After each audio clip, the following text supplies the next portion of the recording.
তো মনে করুন আপনি কোথাও বেড়াতে গেছেন, এবং বেড়াতে যখন গেছেন তো বেড়াতে কি আপনারা সেখান থেকে ফিরে আসছেন, আপনি ডিনার লাঞ্চ করেছেন কিনা সেটা আপনার পার্সোনাল ম্যাটার। তো আপনি বেড়াতে গেছেন, তো বেড়াতে যাওয়ার পরে আপনি সেখান থেকে আপনি ব্যাক আসছেন।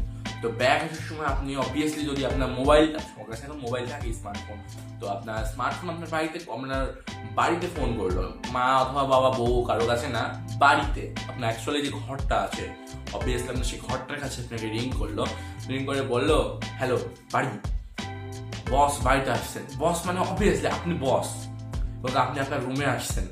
তো বাড়ি দেখুন তার অন্যান্য যে জানালা আছে, ডেস্ক, আসবাবপত্র, ফ্যান, এসি থাকলে এসি, লাইট এবং অন্যান্য সব জিনিসগুলো রয়েছে, সেগুলোকে সবাইকে সেই জানিয়ে দিল যে বস এখন বাড়িতে আসছে।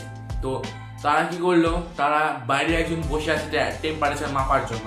তো সে ভিতরের জানালাকে সে খবর দিল যে বাইরের টেম্পারেচার অনেক বেশি। তো জানালা আবার ফ্যানকে খবর দিল যে ফ্যান একটু এখন অন হইতে হবে। তো ফ্যান তখন ঘোরা শুরু হয়ে গেল এবং জানালাও ফাঁস করে খুলে গেল বাইরে থেকে ঠান্ডা হাওয়া আসার জন্য। তো আপনি এখন আছেন বর্তমানে ঢাকায়, এবং ঢাকার জ্যামের মধ্যে আপনি আপনার বাড়ি মাত্র 1 কিলোমিটার দূরে, কিন্তু রাস্তা 20 মিনিটের। আরে ভাই, জ্যামের ভিতরে আছেন, 20 মিনিট তো খুবই কম বিষয়। তো বাড়িতে যখন আসলেন, আপনি আসার পরে একটা ফ্রেশ অনুভূতি ফিল করলেন। আপনার বাড়িতে যে গোল অ্যাসিস্ট্যান্ট বা যে মিনি হোম স্মার্ট ডিভাইসটা রয়েছে, সেই ডিভাইসটি আপনার বাড়ির আপনার মুড অনুসারে একটি গান প্লে করলো, যেটা আপনার মনটা ছুঁয়ে গেল। এবং আপনার হাতে যে ফিটনেস ট্র্যাকারটি রয়েছে, তো সেই ফিটনেস ট্র্যাকারটি আপনার বিপি চেক করলো, এবং আপনি যদি অসুস্থ হন তাৎক্ষণিক ডক্টরকে ফোন দিল, এবং ডক্টরকে ফোন দেওয়ার পরে সেই ডক্টর বড় কোনো দুর্ঘটনা হওয়ার আগেই আপনার কাছে চলে আসলো। এটাই হচ্ছে আসলে আইওটির একটি মাধ্যম। আমি আপনাকে কেবল যে গল্পটি শোনালাম, এটা কোনো গল্প নয়, আসলে এটা রিয়েলিটি। তো 1999 সালে আইওটি শব্দটা যখন থেকে উচ্চারিত হয়, তখন থেকে বিভিন্ন বড় বড় ম্যানুফ্যাকচারার কোম্পানি, বিভিন্ন বড় বড় ফাউন্ডেশন, ডুপ্লিকেশন এবং অন্যান্য যে বড় বড় সব ওয়েব পেজের সব সাইটগুলো রয়েছে, বা যেসব বিল্ডিংস বা রয়েছে, বা যারা টেকনোলজি বেসড যেসব কোম্পানিগুলো রয়েছে, তারা আসলে আইওটি বিষয়টা নিয়ে এখন বর্তমানে খুব রিসার্চ করছে, এবং অন্যান্য বিশ্বে এই আইওটির ব্যবহারটা অন্যান্য বিশ্বে প্রায় শুরু হয়েও গেছে। তো আসলে এই আইওটিটা খুবই দারুণ একটি বিষয়, এবং আইওটি হচ্ছে ইন্টারনেট অফ থিংস। তো ইন্টারনেট অফ থিংস মানে আসবাবপত্রের জন্য ইন্টারনেট। তো আগে ছিল আইওপি হচ্ছে ইন্টারনেট অফ পিপল, যেটা আমরা এখনো ইউজ করছি। অবভিয়াসলি ইউটিউব একটা পিপল, তো ইউটিউব পিপল ইউজ করে, তো এটা হচ্ছে পিপলের জন্য, কারণ ইউটিউব তো একা ইউজ হয় না, ইউটিউব থেকে ইউজ করতে হয়, তো এটা পিপলের জন্য। ইউটিউব হচ্ছে আইওপি। ঠিক এমনই আমরা এখন বর্তমানে যেগুলো ব্যবহার করছি, যেমন মোবাইল একটা আইওপি ডিভাইস, ঠিক আছে, কিন্তু মোবাইলকে আইওটি ডিভাইসও বলা যায়।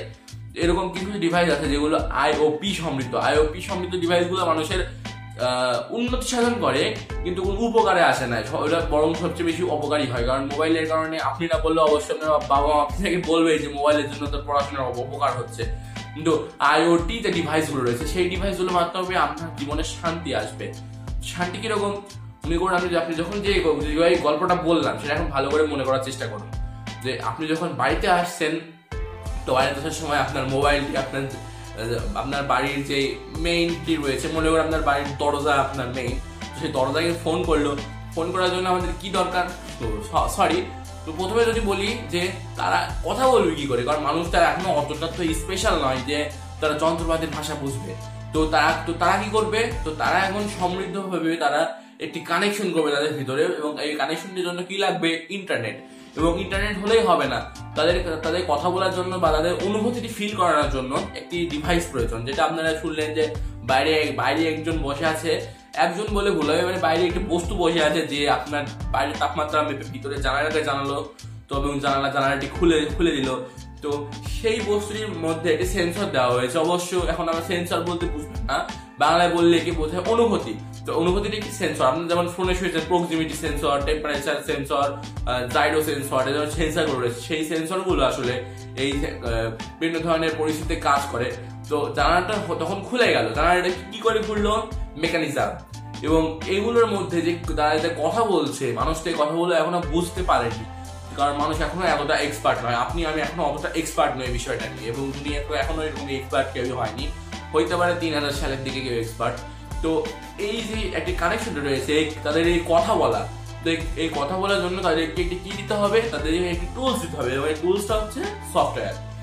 এবং মানুষ তাদের কথাগুলো কেমন ভাবে বুঝবে, তো মানুষ তাদের কথাগুলো বোঝার জন্য একটি বিশেষ ধরনের ট্রান্সলেটর ব্যবহার করবে, যেগুলো অন্যান্য বিশ্বে যেরকম আইওটি ট্রান্সলেটর বলে ব্যবহৃত হচ্ছে। তো এইগুলো হচ্ছে আসলে আইওটির মূল বিষয়। এবং আমরা যদি বলি বাংলাদেশে আইওটি, তো বাংলাদেশে আইওটি এখন বর্তমানে কোনো চিহ্ন মাত্র নেই, কিন্তু অন্যান্য বড় বড় দেশ যেরকম আমেরিকা, ফ্রান্স, কানাডা এসব দেশে বর্তমানে আইওটি চলিত বিভিন্ন ধরনের মেশিন পত্র তৈরি হয়ে গিয়েছে, এবং আইওটি থেকে সৃষ্টি হচ্ছে এআই বা আর্টিফিশিয়াল ইন্টেলিজেন্স। এবং আশা করা যায় বাংলাদেশে আইওটি খুব তাড়াতাড়ি আসবে। তো আর কি, এবং আইওটি যদি ব্যবহার করতে চান তাহলে আপনাদের সর্বপ্রথম একটি কাজ করতে হবে, কি চ্যানেলটা সাবস্ক্রাইব করে বেল আইকনটি ক্লিক করে দেবেন। তো বিদায় পৃথিবী, দেখা হচ্ছে অন্য একটি ভিডিওতে, ততক্ষণের জন্য